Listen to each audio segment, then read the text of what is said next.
peu de votre parcours et comment vous êtes amené à vous intéresser à tous ces mystères, notamment le château, mais aussi le catharisme, et aussi par rapport à votre livre, donc les magiciens du crépuscule.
Oui, bien plus tard. C'est bien plus tard. Je les ai rencontrés par l'intermédiaire de différentes personnes, notamment j'ai connu Louis Pauwels par l'intermédiaire de René Allou. Oui. Voilà. Et j'avais connu René Allou par l'intermédiaire de Gérard Bessède. C'est ça. Tout ça, il vous l'a présenté. C'est une question de relations, d'amitié, de rencontres, etc. Et par la suite, on s'est revus plusieurs fois. Alors j'ai plus connu, sans avoir été de ses amis proches, j'ai plus connu Louis Pauwels que Jacques Vergier, que je rencontre par ailleurs. J'ai fait une conférence, une table ronde avec Jacques Vergier et d'autres auteurs. C'était autour d'Alain de Benoît C'était il y a très longtemps, voilà. C'était dans les années 75. Nouvelle école, Planète. Tout à fait, c'était l'époque des ateliers Planète, etc. Donc à cette époque-là, c'était un foisonnement d'idées. Donc le Matin des magiciens, évidemment, avait déjà 15 ans, mais poursuivait sa course et continuait d'influencer les gens comme il influence encore toujours les gens aujourd'hui. Et ce livre, Les magiciens du crépuscule, j'ai voulu le sortir l'année dernière. Enfin, il est sorti en juillet l'année dernière, il y a tout juste un an. Il est déjà pratiquement épuisé pour la première édition. En hommage à... parce que c'était le 60e anniversaire de la sortie du Matin. Oui. Voilà. Et je l'ai positionné par rapport à des... Je l'ai aussi dédié à différentes personnes que j'appelle moi le groupe des 10, le fameux groupe des 10, qui est le groupe qui a créé la notion d'interdisciplinarité, qui aujourd'hui est quelque chose d'extrêmement connu, et qui n'était pas du tout à l'époque, dans lequel il y avait des gens aussi prestigieux qu'Edgar Morin, Michel Serres, déjà Jacques Attali qui était tout jeune, déjà Joël de Roné, le physicien, André Leroy-Gourand comme préhistorien, Michel Rocard qui était jeune politicien, pas encore Premier ministre, etc. Il y avait énormément de gens de tous bords, des jolies cervelles, disons, qui à un moment donné ont dit, et si on faisait la transversalité, si au lieu de rester chacun dans son couloir, on essayait de connecter, voir qu'est-ce que nous avons en commun, les points saillants et les points faibles, et ça a donné de très belles choses. Donc ils ont créé le groupe des 10. Moi, leurs travaux m'ont beaucoup marqué, et ce travail continue d'exister d'ailleurs, puisqu'après après l'interdisciplinarité, il y a eu la transdisciplinarité qui est venue derrière, et cela paraît normal, mais il faut savoir qu'à ces époques-là, chacun travaillait vraiment dans sa spécialité et les gens se parlaient peu. En tout cas, pas d'une manière officielle, il y avait peu de colloques transversaux où un sociologue se trouvait à côté d'un médecin, à côté d'un parapsychologue et à côté d'un préhistorien. Voilà. Aujourd'hui, ça paraît normal, c'est un gros progrès qui a été fait. Après, le matin des magiciens, comme dit Powell dans sa préface, il y a énormément de bêtises dites dedans, et il dit nous en sommes conscients, donc il y a des choses qu'il ne faut pas prendre au premier degré, et puis il y a des erreurs qui sont faites évidemment, parce que le propre de la recherche c'est d'avancer par coup d'erreurs et par coup de corrections, mais ça a été un très très grand moment du réalisme fantastique, oui, c'est ça, qui dure encore aujourd'hui. Beaucoup de gens sont influencés, nous sommes tous, comme l'on dit souvent, des enfants de planète, donc tous les gens qui sont maintenant dans cette recherche-là ont été très influencés. Ça se rapproche du Collège Invisible aussi de Jacques Vallée avec Aimé Michel, tu as rencontré aussi à quelle époque il était un peu à Paris, il est parti. Il était déjà aux États-Unis, mais il est parti en 62. Ouais. C'était plusieurs fois, lui c'est juste une naissance.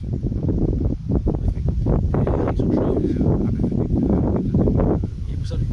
Voilà.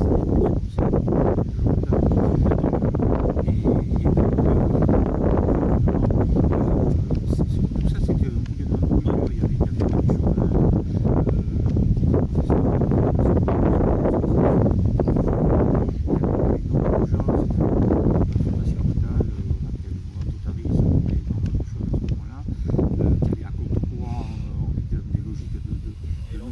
il y avait des écoles de pensée. L'antipositivisme, Oui, ce genre de chacun choses.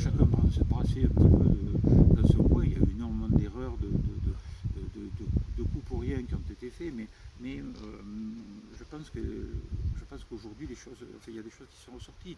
Il ne faut pas passer sous silence non plus dans les années 80, la création d'un mouvement qui aujourd'hui est adoré ou décrié, qui est le mouvement New Age, Oui. qui est d'ailleurs très mal compris par beaucoup de gens, puisque les gens se contentent souvent de répéter les choses sans vérifier.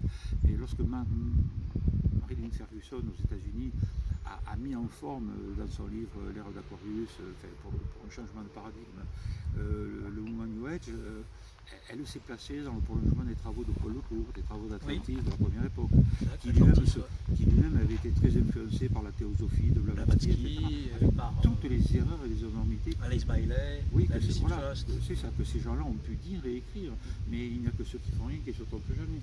Donc si on n'est pas en capacité de discerner ce qui est bon, ce qui est à prendre au bout d'un certain nombre d'années, ce qu'il faut laisser de côté, et puis ce qu'il faut absolument passer.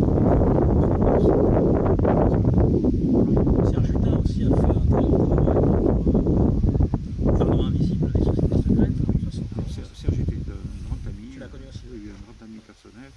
On a été dans de nombreuses aventures entre guillemets ensemble avec Serge, qui était mon aîné, lui aussi de pas mal d'années. Parce que moi j'étais tout jeune. Oui. Tout jeune, j'étais pas normal. J'avais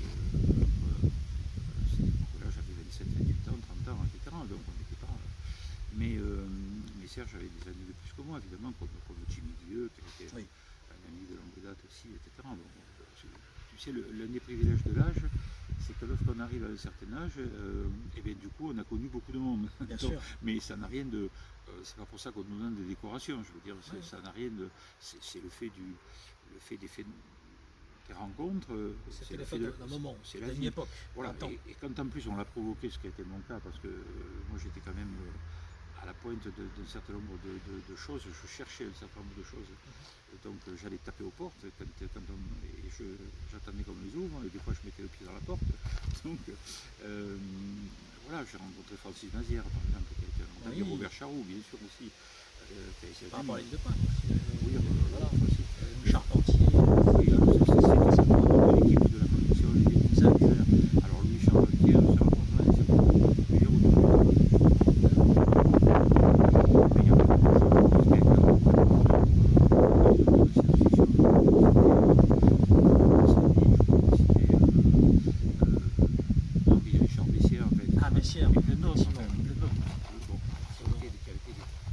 soit des connaissances, soit des copains, soit des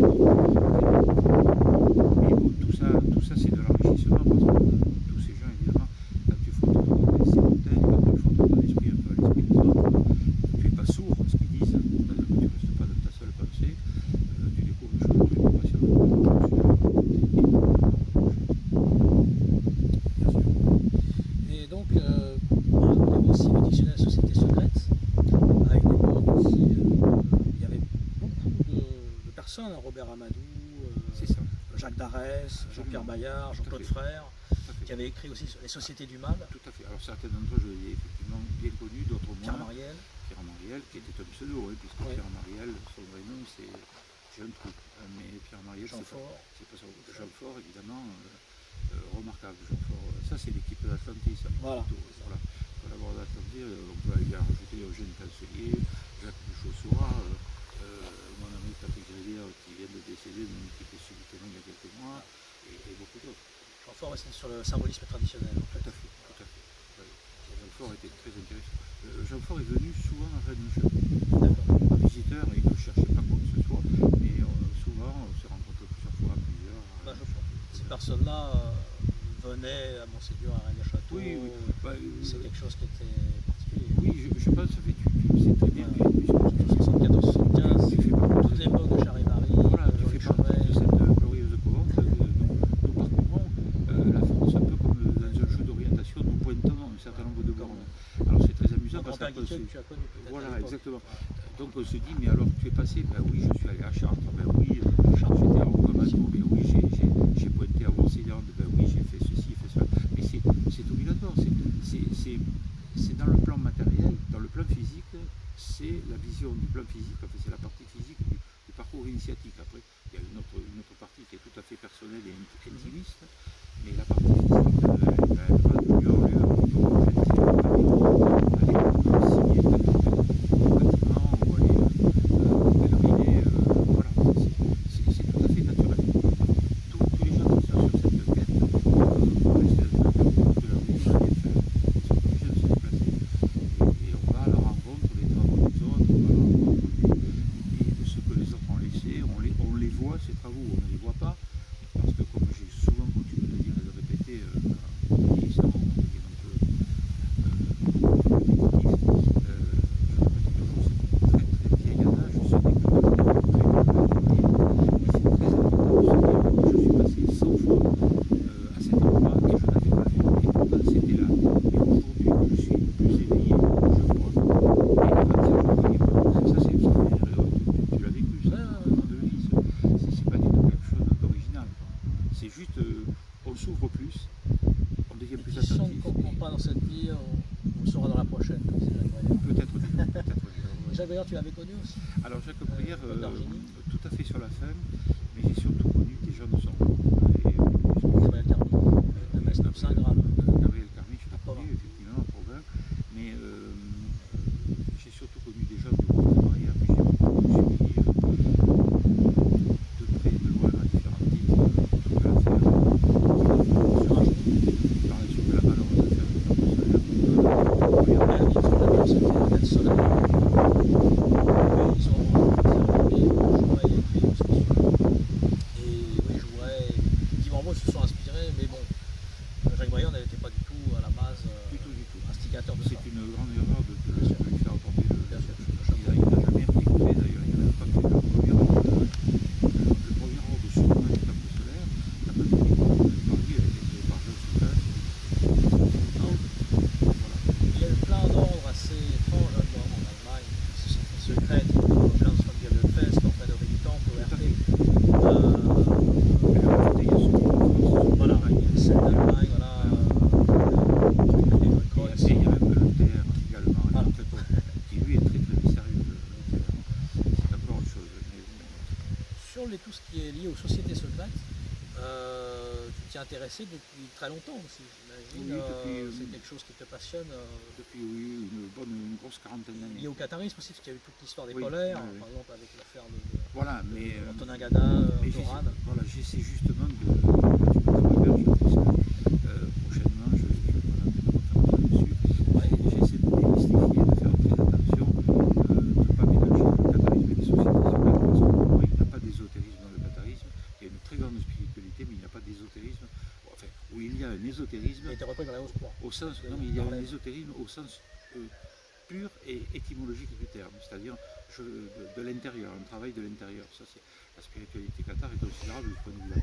Mais après, il y a un amalgame, une série d'amalgames qui ont été faits, donc je ne porte aucune espèce de jugement sur les travaux de Gadal, par exemple, qui sont des travaux très intéressants sur le plan de notion de ressouvenance, sur la notion de souvenir ancien, etc. Mais on n'est pas dans de l'histoire, on est dans autre chose, dans une autre dimension, qui est tout à fait honorable, mais elle est honorable à partir du moment où on dissocie et on dit l'histoire c'est le factuel, on a des dates, on a des faits, on a des preuves, et on a fait des déductions qui se sont révélées probables par des regroupements de sources. Après il y a un deuxième niveau d'histoire qui est l'histoire mémorielle et l'histoire commémorative, et puis un troisième niveau qui est l'histoire fantasmée, l'histoire imaginée, dans laquelle tout débat est impossible parce que les gens ne parlent par croyance que par affirmation d'avis, d'opinion, et à partir du moment où ils ont une opinion, si on tente de leur dire que peut-être ils se trompent, on entre dans le conflit immédiat puisque ils confondent la pensée et la personne qui est derrière la pensée. Donc c'est très délicat à aborder. Mais donc je dissocie très fortement. Alors quand tu me parles du qatarisme, effectivement, le mouvement des polaires, Oui. c'est beaucoup plus C'était intéressant. les Italiens là-bas. Absolument.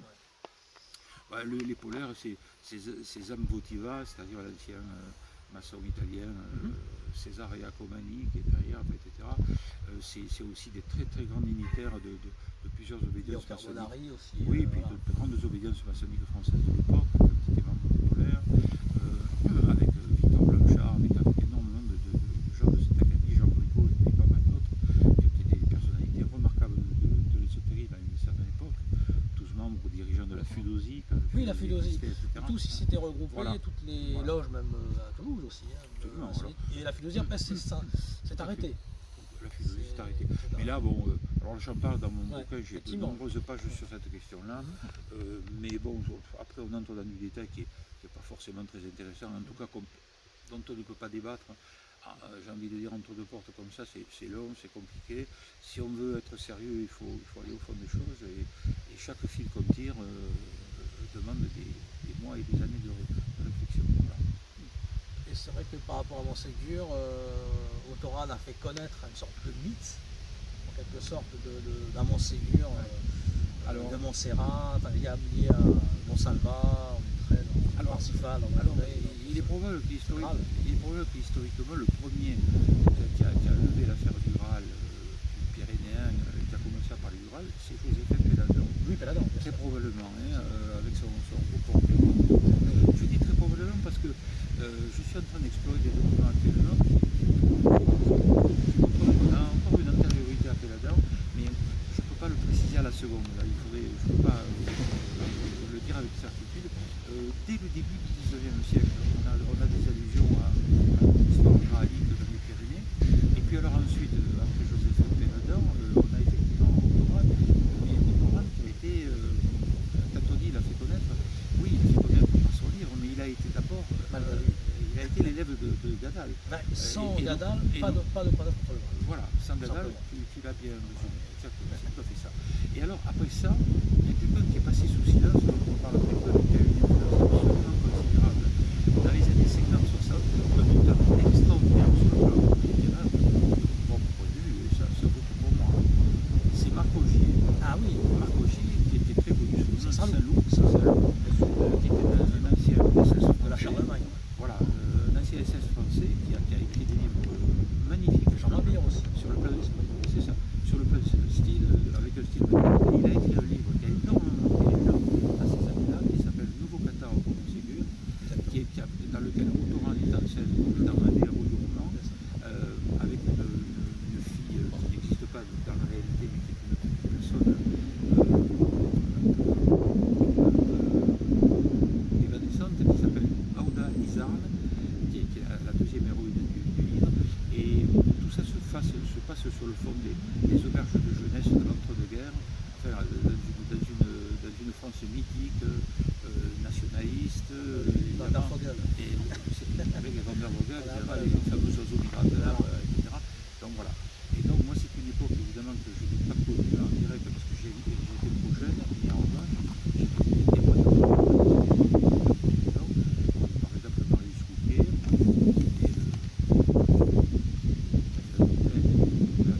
Ah oui, Madame Couquet, oui, mais j'étais où Autoran avait écrit sur la son père et Madame Couquet dont tu parles, Oui. et mon couple a été enterré. Ah, Et moi, elle a connu Autoran. voilà. Elle a sans doute connu Autoran. Ah oui, puisque son elle père- a dit, parce que Voilà, puisque son père était venu de Autoran, et moi j'ai beaucoup connu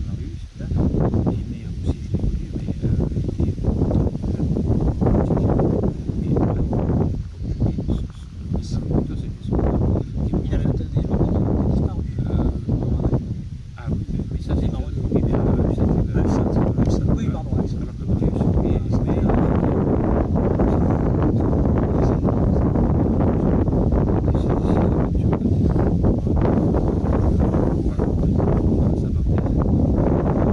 Ça, c'était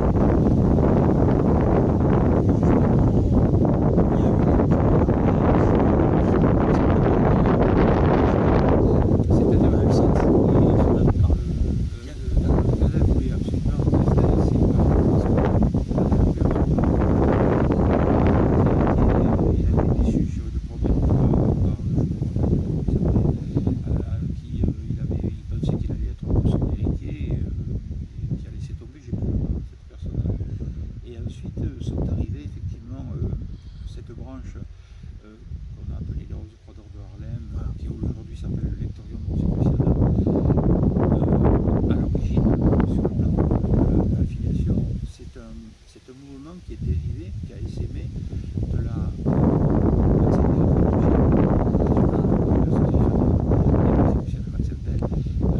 qui se sont installés donc par les Automane, des Cathares, de sa vision à lui, des choses qui étaient une vision extrêmement particulière.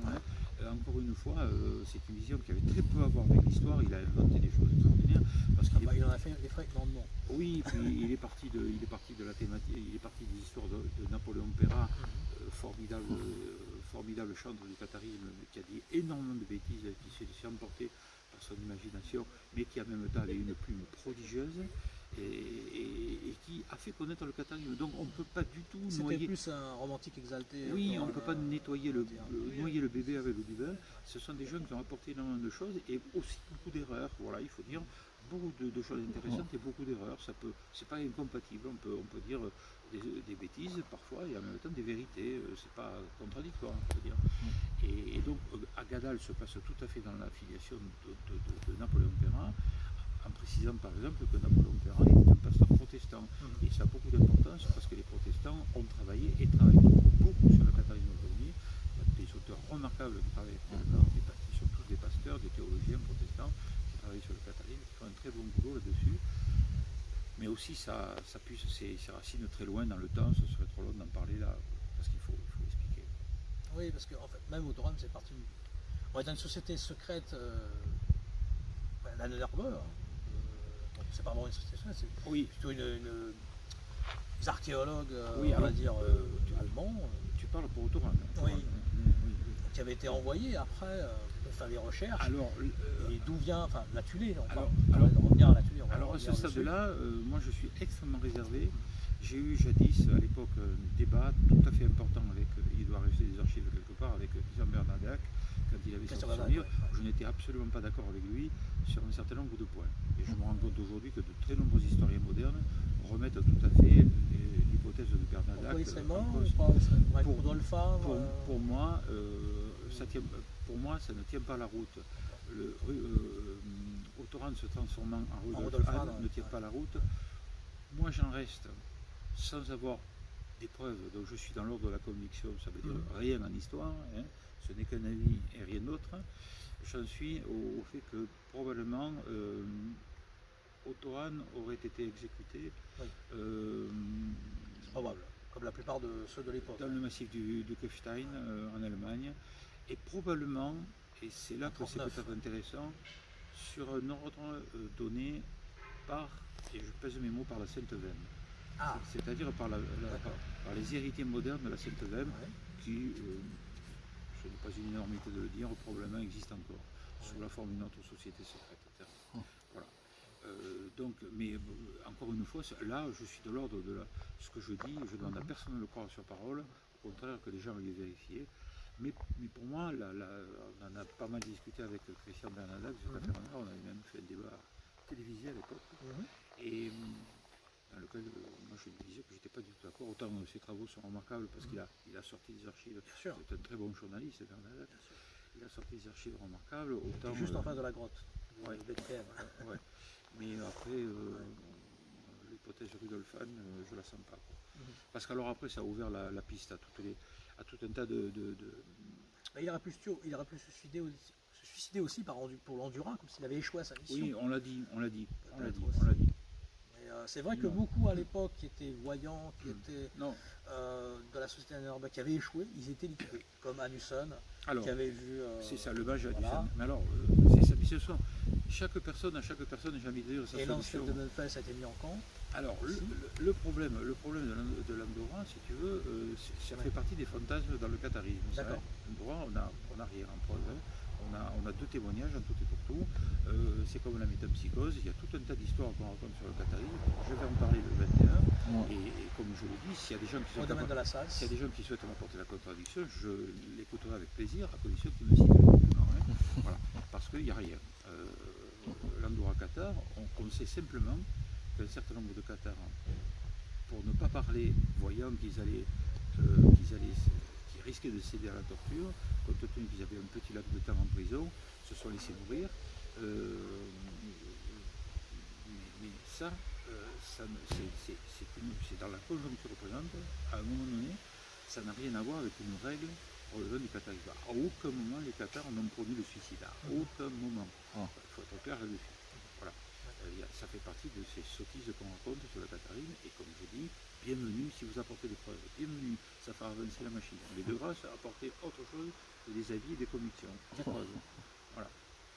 Est-ce que la Sainte-Vème, la Tulée serait une sorte de Sainte-Vème, en quelque sorte, avec Alain Saufer? Au départ, c'était Félix Nieder qui l'a fondé en 1912, donc, c'était plus, à la base, plutôt une société qui recherchait sur les phénomènes nordiques, qui a été repris après par le Grèce et par alors le Benoît. Franchement, je ne saurais pas le dire.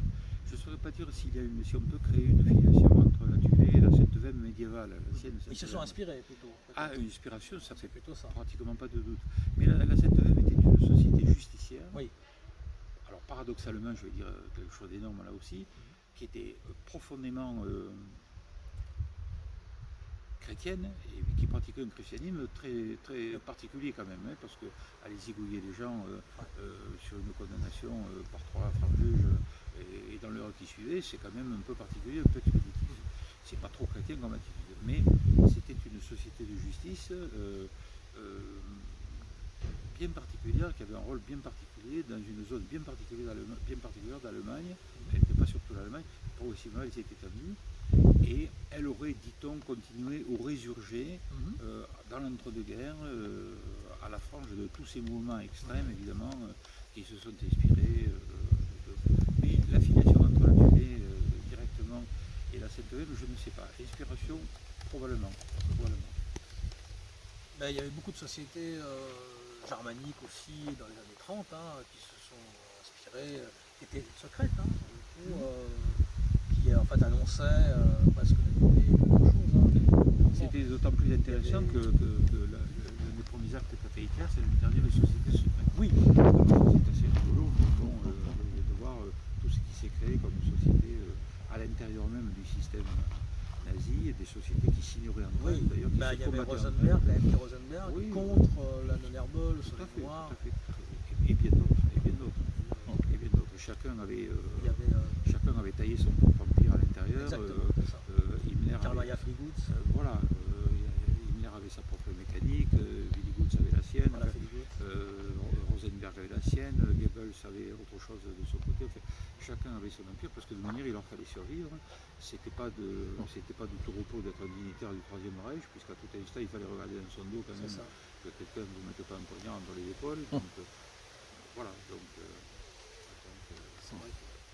Et Göring a été en contact, lui, avec... Alors lui, c'était la Edelweiss. Voilà, avec la Edelweiss, par von Rotzen, etc. C'est ça. En fait, il avait été en avion, C'est ça. Comme c'était un as, un aviateur comme le Baron Rouge, il avait été en Suède. Ah oui, c'était un il avait été reçu en Suède, et là, il a découvert Edelweiss. C'est ça. Parce qu'il a rencontré sa femme, en fait. Oui, c'est marié avec Emma, c'était effectivement. Et donc, voilà. Mais c'était un héros de la nation dans les guerres de 14. Exactement. Les dieux sont contre nous. C'est Wotan. Wotan est capable de taper les pieds. Je voulais parler aussi de la société angélique par rapport rapport aussi à Jacques Coeur, tous ces lieux alchimiques, hein, comme le château du Plessis-Bourré. Est-ce que tu peux développer un peu sur la société angélique? Non. Quand je dis non, non, je suis pas assez. C'est pas je la connais, là, j'aurais tendance à te renvoyer vers les travaux de mon ami Patrick Berlier, qui a fait des choses remarquables sur la question. Grasset d'Orsay a pas mal travaillé sur la société angélique. Donc, quand on veut parler de la langue des oiseaux, on est obligé de rencontrer à un moment donné la société angélique, la société des imprimeurs de Lyon, et puis on se promène là aussi, c'est un autre parcours, un peu de rendu alchimique de France. Parler du Plessis-Bourré, c'est Dampierre-sur-Boutonne, c'est aussi les Jacques Coeur, c'est aussi Oui, Jacques. énormément d'endroits. Non, y compris pas le ici. Mais voilà. Non, je suis pas. La société angélique n'est pas quelque chose sur lequel je pourrais écrire un livre à l'instant, à moins de faire la compilation d'auteurs remarquables qui ont écrit des choses là-dessus. D'accord. Ta rencontre avec Henri Bution et Alain Châtillon en 1974. Bien avant. Bien avant, oui, enfin, c'est le débat qui avait été mis par M. Vallée. Oui. Est-ce que tu peux nous parler un peu justement de Nouveau Trésor à Rennes-le-Château? Petit intermédiaire. Le Nouveau Trésor de Rennes-le-Château, c'est un livre qui est sorti en 1974 et que j'ai commencé à écrire probablement aux environs de la fin 71. J'étais sur l'affaire de Rennes. À noter que j'étais beaucoup plus lent que la plupart des auteurs. Aujourd'hui, les gens arrivent à Rennes-le-Château, ils font 3 visites, ils rentrent chez eux, ils écrivent un bouquin. Moi, j'ai quand même attendu 3 ans, en venant fréquemment sur le site, en y dormant, etc., avant d'écrire mon premier livre sur Rennes-le-Château. Alors, mon premier livre sur Rennes-le-Château, c'est une œuvre de jeunesse, mais qui, dit-on aujourd'hui, c'est-à-dire en 2021, et c'est pas moi qui le dis, des quantités d'amis me l'ont dit et me l'ont écrit il y a encore pas longtemps, tout récemment, en disant mais c'est extraordinaire, tu as levé pratiquement toutes les pistes dans cette affaire-là. Et c'est pas faux. C'est pas faux pour parodier un des héros de Camelot, c'est pas faux. J'ai levé presque toutes les pistes, presque tout. Et notamment, tiens, je lance un défi aux personnes qui verront ce reportage, je leur défie de trouver un auteur sur l'affaire de Rennes-le-Château, avant moi, qui fait une liaison entre Bugarach et Montségur. Voilà. J'étais le premier à faire la liaison entre Bugarach et Montségur. Aujourd'hui, elle paraît presque évidente à tout le monde. Et j'étais le premier. Alors, quelle est cette analyse? Aux gens de chercher, parce que là aussi, c'est aux gens de chercher. Mais ils regarderont, il y a une liaison très précise entre Bugarach et Montségur dans cette affaire, qui est une liaison eschatologique, c'est-à-dire entre le bien et le mal, entre le noir et le blanc. Donc quelque chose de lourd, qui est un thème autour duquel on tourne beaucoup aujourd'hui, sur l'affaire de Rennes-le-Château. Il y a toute l'affaire du serpent rouge aussi. Oui. Est-ce que tu peux peut-être faire un petit mot dessus? Alors le serpent rouge, quand dire, sinon ce que tout le monde en sait, c'est une œuvre qui fait partie des dossiers Lobineau, mais que pour moi, ça fait partie de certains documents des dossiers Lobineau qui ne sont pas l'œuvre spécifique du seul Pierre Plantard. C'est plutôt une œuvre collégiale et probablement un petit peu antérieure à l'époque où il a été déposé à la Bibliothèque nationale.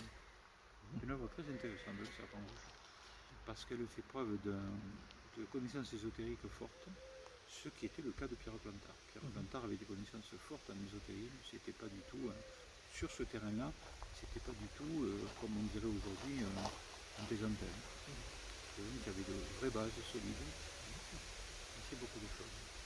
Après, sa façon de travailler pourrait être plus ou moins contestable, moi je n'ai pas à le juger, je l'ai connu mais peu connu.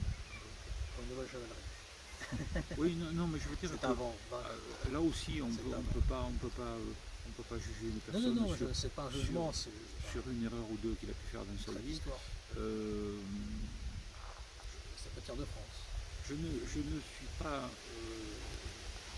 d'accord avec mon côté Geneviève Baudigny qui est décédée maintenant, donc je ne peux pas, d'ailleurs, je ne vais pas l'attaquer du tout dans ce que je veux dire. Je ne suis pas d'accord avec elle sur beaucoup de choses de ce qu'elle dit dans son livre, qui a été une épouse qui fait comme ça. En revanche, parfaitement d'accord avec elle sur une phrase qu'elle écrit dans laquelle elle dit Pierre Plantard ne mérite pas le torrent d'éloges qu'on lui fait, je cite le texte, ni le torrent d'ignominie qu'on lui fait. Il ne mérite pas tout ça. C'était pas Deus ex machina de l'affaire de Rennes, contrairement à ce qu'on raconte, et c'était pas non plus malfaisant, et non, c'est quelqu'un qui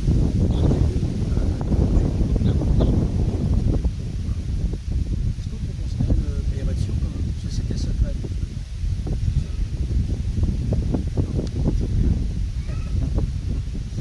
Sur les sociétés secrètes comme le Bohemian Club et le Squeeze and Bones, dont tu as parlé aussi, qui sont plus récentes. Est-ce que tu as une analyse sur ces nouveaux phénomènes? Oh oui, oui. Tu vois ma main là? Pendant que tu regardes ma main et que je l'agite, avec l'autre, je te pique ton portefeuille. D'accord. Voilà ma réponse sur le Bohemian Club. Alors je vais mettre le Bilderberg dedans, la trilatérale, je vais rajouter toutes ces foutaises et une couche par-dessus, mettons les Illuminati, qui bien entendu n'existent pas. Il faudrait quand même qu'on me montre où ils sont. Mais par contre, ou plutôt en revanche, pour parler français, pendant qu'on les regarde et qu'on s'agite autour de ça, dans l'ombre, il y a des factions qui travaillent, il y a des groupes qui travaillent, qui font un certain boulot. Voilà. Après, c'est vrai que pour rentrer au Bohemian Club, il fallait verser quand même un certain nombre de... Il faut toujours verser puisqu'il existe toujours. Il existe toujours.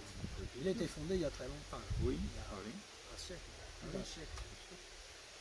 Mais je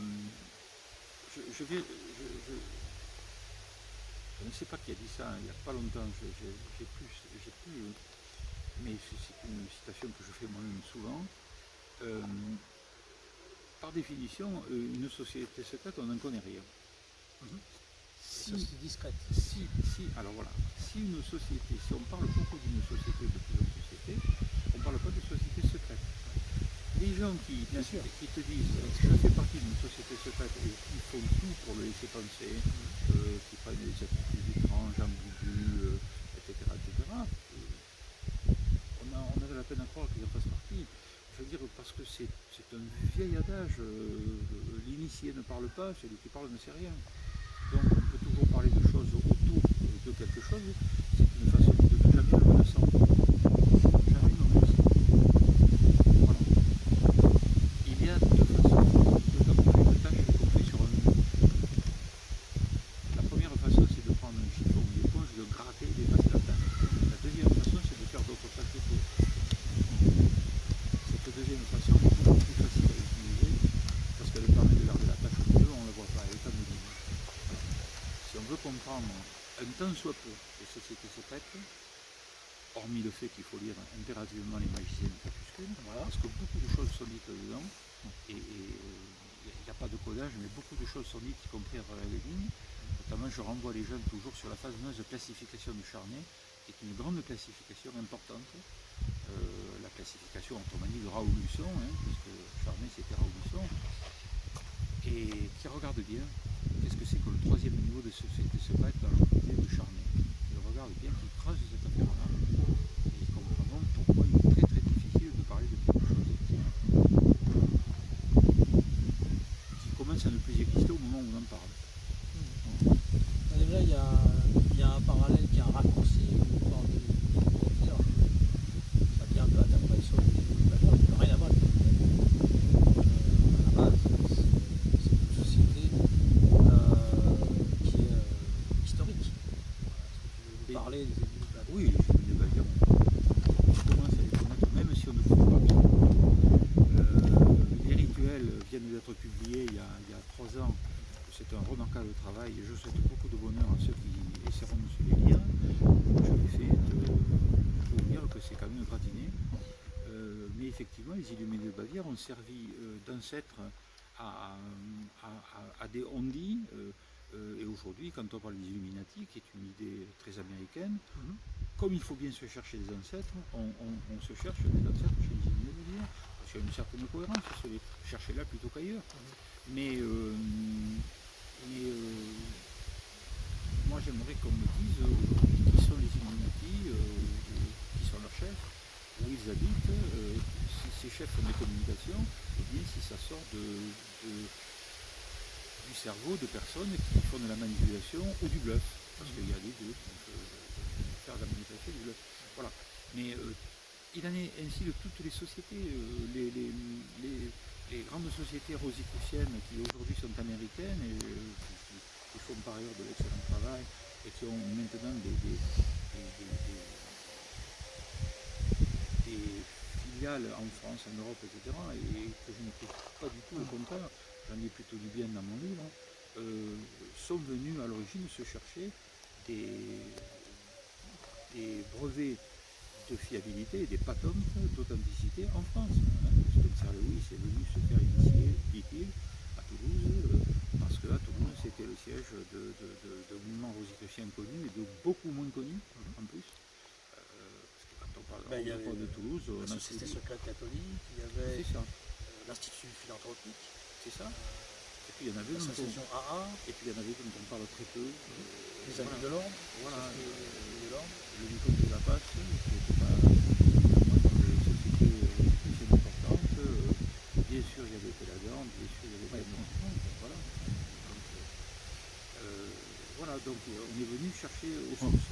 Mais c'est très honorable de venir, quand on veut chercher une filiation, aller la chercher là, à l'endroit le plus probable, on va dire.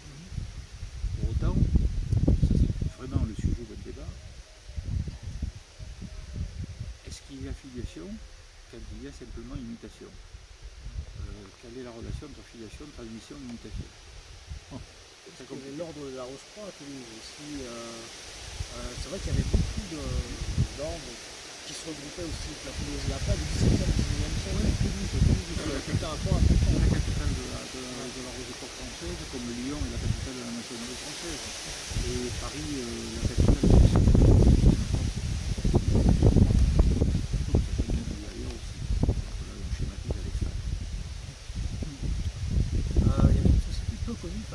c'est les veilleurs, dont d'ailleurs S en fait partie. Est-ce que tu peux nous parler un petit peu de ces sociétés? Non. Il y a très peu d'informations. C'est clair. Parce que là, par contre, non, je ne les donnerai pas parce que d'abord ce sont des informations qui sont de l'ordre de la. Alors là voilà, quand on veut faire le mystérieux, il faut expliquer pourquoi. Ce sont des informations qui sont de l'ordre d'abord de la confidence, confidentielle, donc des archives obtenues d'une manière pas du tout illégale, mais très confidentielle, dont certaines ne sont pas communicables. Deuxièmement, parce qu'après, il y a toute une part de conviction que je ne peux absolument pas prouver, et de déduction que j'ai faite que je ne peux pas prouver. Je l'évoque dans mon livre d'ailleurs, La Société des veilleurs, j'en parle à un moment donné, j'en parle dans le cadre de la synarchie. Dans le cadre de la synarchie. Dans le cadre de la deuxième synarchie. Je l'évoque et Proche de Guénon. Ça se rapproche. Guénon n'a pas été loin, oui, non, Guénon a trempé dedans. Non, mais ils ont tous, tout le monde a trempé dans tout. Je veux dire, à un moment donné, tu tires n'importe lequel, tu tires Beaujeu de la Grèze, ou tu tires Jean Bricot, ou tu tires Victor Blanchard, on en a parlé tout à l'heure, et puis quand tu vas voir le déroulé des lieux dans lesquels ils étaient, où ils avaient des postes importants, le nombre de titres qu'ils avaient, de sautoirs, de grades, etc., et les transversalités qu'ils avaient, les initiations qu'ils ont conférées ou qu'on leur a conférées, on est dans une espèce de quelque chose d'arachnéen qui est extraordinairement compliqué à comprendre. Donc, même ça s'entremêle, oui, même les plus grands chercheurs aujourd'hui, et Dieu sait si on a des gens remarquables en université qui travaillent là-dessus, ils vont sur la pointe des pieds avec des pincettes, comme on fait de l'archéologie. C'est très compliqué. C'est très compliqué. Les noces chimiques de Rosenkreuz, est-ce que c'est un livre qui t'a inspiré, pour des recherches et tout le travail de Schwaller de Lebesgue? Alors, beaucoup, à une époque où je m'intéressais de très très près à l'alchimie. Beaucoup, oui, je me suis beaucoup intéressé. Je me suis intéressé à Saint-Germain, je me suis intéressé à tous les, enfin pas à tous, mais à quelques-uns des grands ouvrages alchimiques, etc. travaux de Conrad, les travaux de Siliani, les travaux de Cambriel, les travaux de... J'ai même mis Cambriel comme héros d'un de mes romans, parce que c'était D'Arcane. pour qui j'ai une grande... Tu peux parler justement du livre? Oui et non. Alors oui et non. Tu as remarqué que je t'ai dit une fois Joker, une fois non avec une explication. Le deuxième était un demi-joker, et là c'est pas un demi-joker, c'est oui et non, parce que il y a une partie dont je peux parler, une partie dont je ne peux pas parler. La partie dont je peux parler, c'est la façon dont m'est venu ce livre, ce roman que je l'ai écrit. Il n'a rien à voir avec ce qu'on appelle l'écriture automatique. C'est plutôt un roman inspiré qu'un roman dicté automatiquement. C'est pas ça du tout. Et de ce fait, le contenu lui-même, que je continue de contempler avec la curiosité, pardonnez-moi de l'expression d'une poule qui a trouvé un couteau, m'arrive de regarder le contenu de ce livre avec un certain étonnement, parce qu'évidemment, il y a beaucoup de choses qui sont autobiographiques dedans, je ne peux pas le dire, mais il y a plein d'éléments, notamment des noms de personnes qui me sont venus sans que je n'en ai jamais entendu parler. Et ce n'est que très longtemps après, puisque le livre est sorti en 2009, de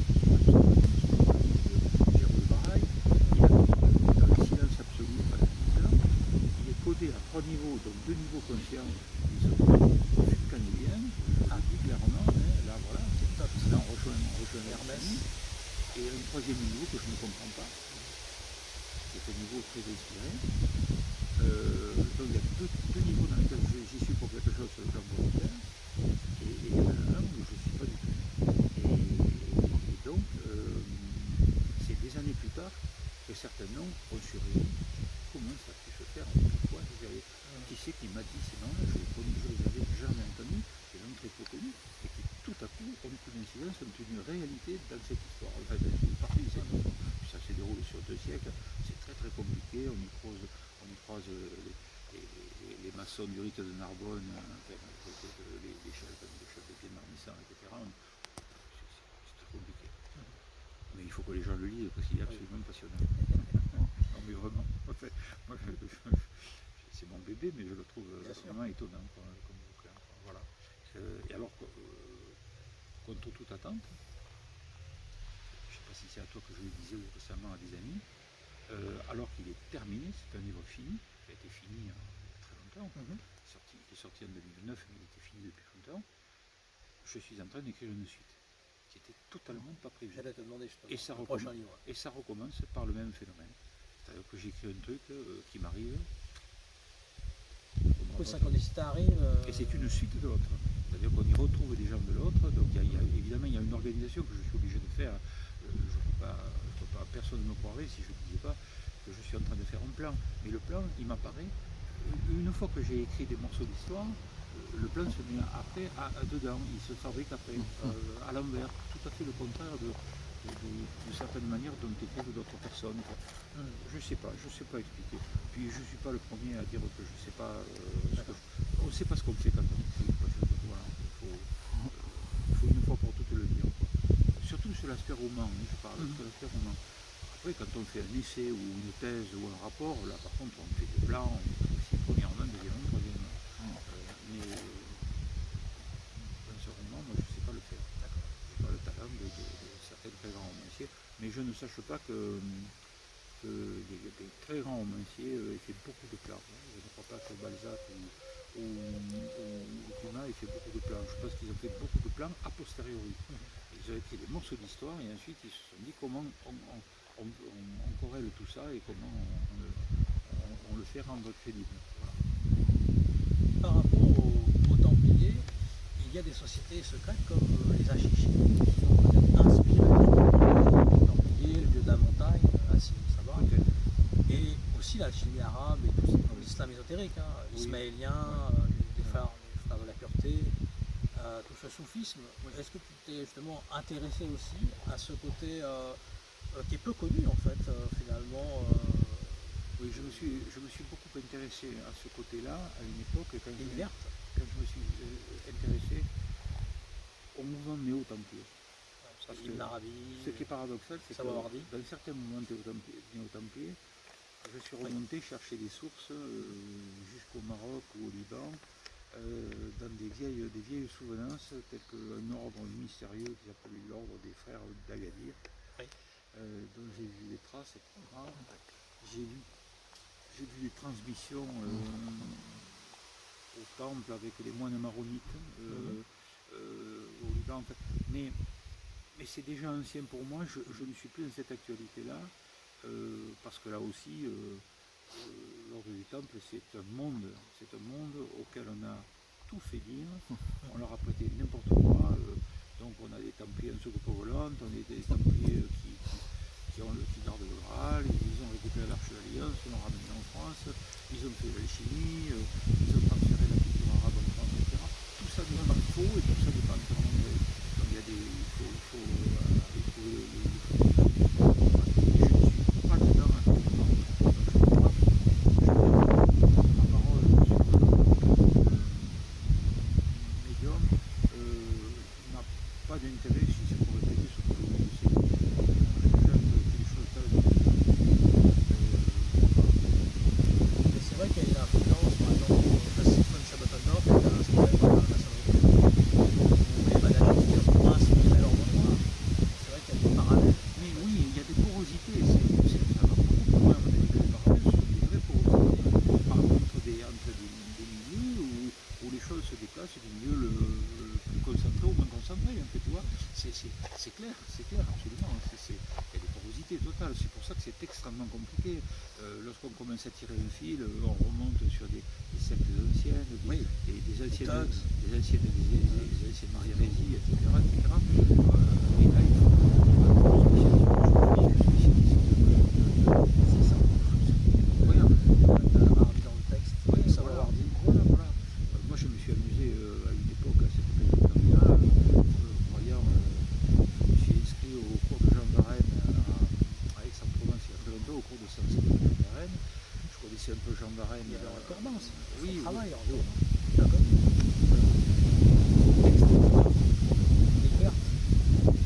Hilbert de Henri Corbin, la notion de l'imaginal chez Henri Corbin, le huitième climat chez Henri Corbin, c'est paraclet. c'est incompréhensible. Je veux dire que c'est de l'ordre du siècle. Que le mythe de la réincarnation de Martinez de Pasquali, dans le rite écossais rectifié, si on veut, ou dans les élus Cohen, si on peut vraiment y aller dedans.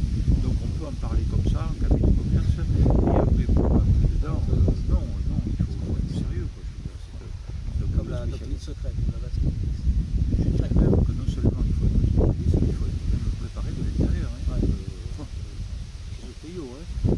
préparé de l'intérieur pour attaquer ce genre de choses. Parce que Corbin, ça ne s'attaque pas comme ça. Et dans les sous-festivals aussi, c'est vrai qu'il y a Beverly qui a inspiré beaucoup, avec Tommy Waits, qui a inspiré la mec de Sacha, Maria Orsi. C'est chose.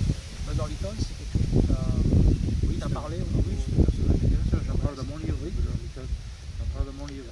Mais là aussi, on ne peut, comment dirais-je, si on veut dépasser le stade de l'énumération et de la compilation, il faut vraiment trouver des cohérences souterraines, qui les a influencés en amont et qui les ont influencés en aval. Et c'est fascinant et des fois ça fait très peur. Et des fois ça peut faire très peur parce qu'on va retrouver des traces de très, très grands mouvements comme la SRIA par exemple, la Société Rosicrucienne Mondiale, qui est une pieuvre à la tête d'énormément de choses, qui a enfanté d'une certaine façon, d'une certaine manière, la Golden Dawn, qui elle-même a enfanté une vingtaine de structures. Voilà. Donc c'est énorme. C'est vrai que la GD a une influence énorme aussi. Oui. Et même l'histoire par rapport à Maria aussi, parce qu'elle a vraiment existé.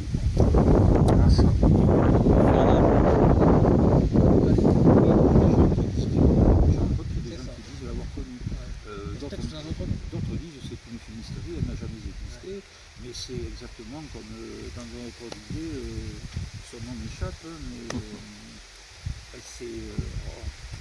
Désolé, un trou. mais pas souvent, mais là j'ai un peu de mémoire, ça va me revenir. Ça va me revenir. Donc on se demande encore aujourd'hui si elle a existé ou si elle n'a pas été inventée de toutes les pièces dans le cadre de... c'est vraiment rien qui me rappelle ça, ça va me revenir. Bon, on ne part pas du temps là-dessus, ça reviendra le moment venu. Mais il y a quelques personnages, souvent des femmes d'ailleurs, dans ces affaires de société secrète qui sont là.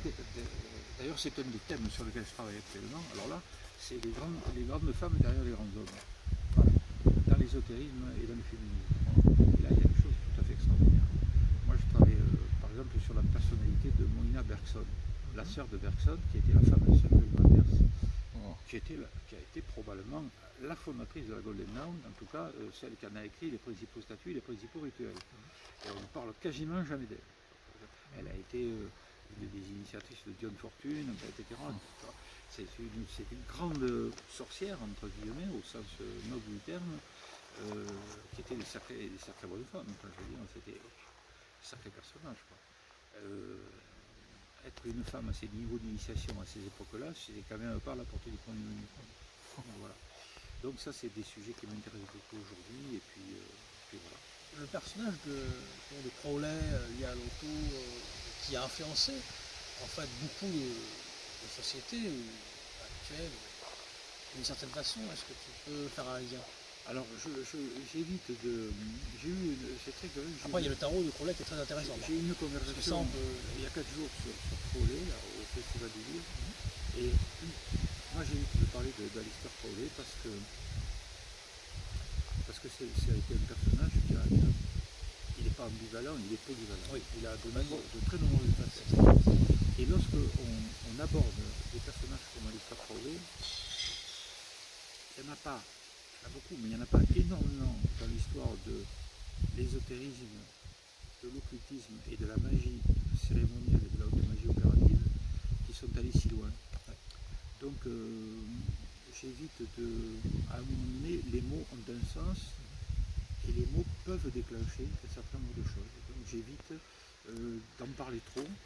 Je dis aux gens, allez étudier, vous verrez, c'est un personnage intéressant, mais ne prenez pas qu'une seule facette. Crowley ne se résume pas à Cefalo, ne se résume pas à l'Othéo d'ailleurs, avec Theodore Russ, avec tous ces... comment il s'appelle l'autre fondateur, Karl Rester, j'ai plus son nom. Il y en a tellement, on ne peut pas les avoir tous en tête en permanence. Et la personne que je cherchais il y a 5 minutes, c'est Sarah Vaughan. D'accord. C'est Sarah Vaughan. Donc voilà, dont on ne sait pas du tout si elle a existé ou pas. C'était une personnage extrêmement mystérieuse autour des folies de Léo Taxil, autour de toute cette fantasmagorie anti-maçonnique du début du XXe siècle. Oui, en ce qui concerne Crowley, il y a le tarot de Crowley qui est très intéressant, qui est peu connu.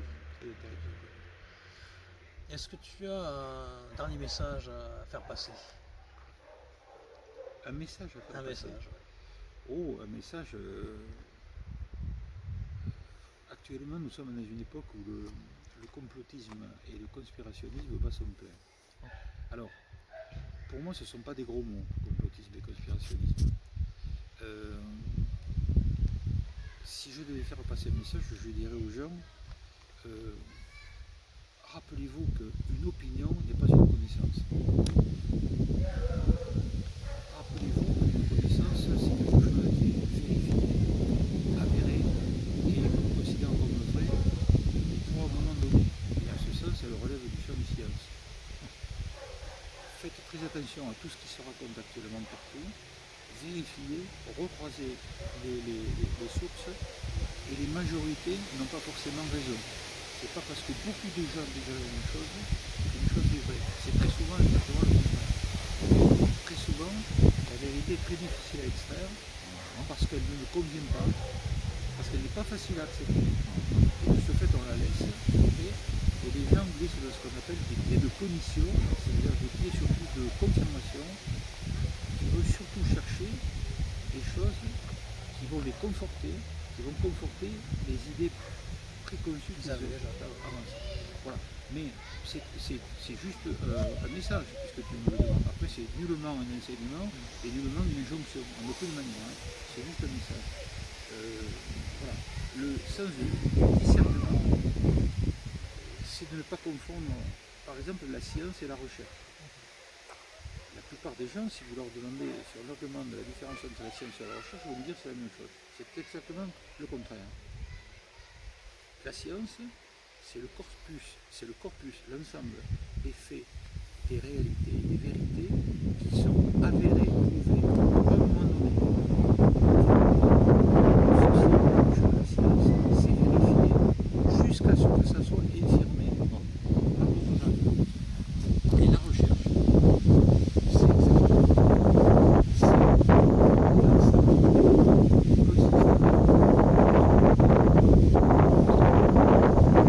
ces réponses pour les hommes.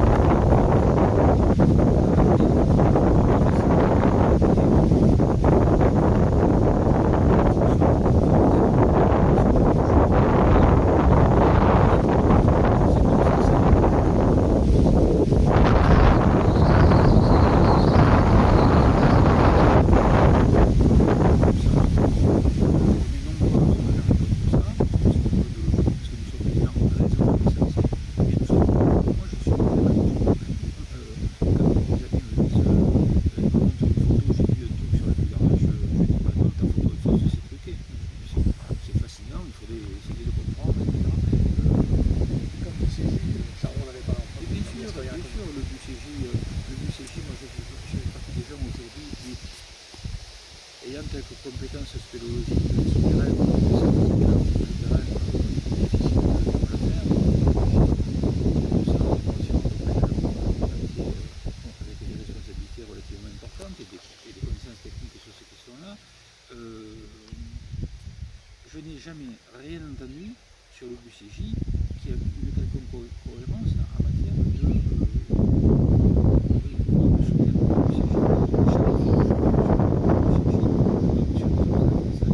des barrières, des groupes de randonneurs qui me disent on n'a pas pu aller au-delà, etc. D'accord, tu mets tes cas,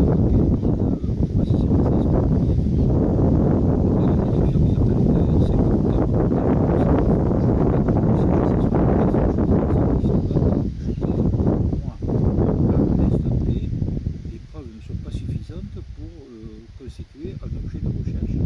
Ou alors, il y a des gens qui savent et qui se gardent la connaissance. Bon, il y a tout le mythe de la Gartha aussi lié à voilà, mais qui n'essaient pas de nous faire croire quelque chose dont ils ne peuvent pas nous amener des preuves, parce que non, c'est une insulte à mon intelligence. Alors voilà, il ne suffit pas de taper des pieds et me dire mais les gens disent que c'est bien connu que. Ben non, c'est pas bien connu que. Je suis désolé, c'est pas bien connu que. Ceci est imposé. Nos sociétés sont bâties sur des fables absolument extraordinaires. C'est un réalisme magique. Nous fonctionnons sur la magie. Voilà. Bon, c'est ça le matin des magiciens. Voilà. Et l'amiral Byrd, ce qu'il a vécu, ce que tu penses qu'il a vécu quelque chose? Oui, je crois qu'il a vu une végétation luxuriante. Je crois qu'il a vécu quelque chose. Tu en parlais dans une de tes conférences récemment. Oui, absolument. Je pense qu'il a vécu des choses. Après, il est très difficile de savoir quoi, dans la mesure où à l'époque, on n'avait pas les outils de relation, de reporting qu'on a aujourd'hui. Hein. Voilà. Là, on enregistre un film. Ces gens-là n'avaient pas ça à cette époque. Donc, on est sur des récits, on est sur des choses. Tu t'étais intéressé à un moment à l'ufologie, tu en es parti par rapport dans un cadre de Jacques Vallée, de mythe moderne, en quelque sorte, plus de classique, plus par rapport à la biologie, c'est ça. C'est-à-dire, on en parlait, c'est-à-dire un rapport des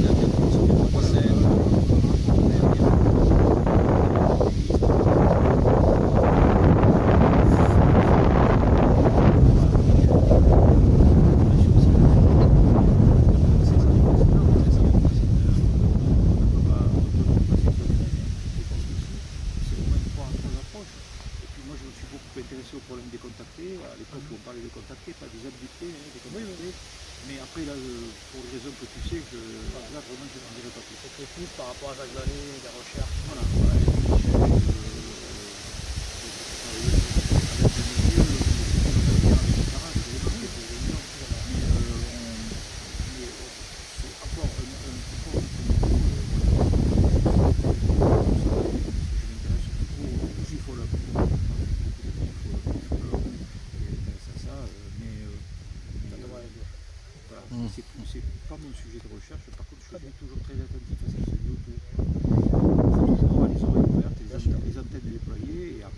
s'intéresser à tout. Hein. Voilà, on n'est pas bon spécialiste de tout. C'est pas bon. Très bien, merci beaucoup Jean-Pierre Montez. Merci à C'était toi. un plaisir. Ravi de ce moment. Et puis, On rappelle les magiciens du crépuscule. à une prochaine fois donc. Voilà.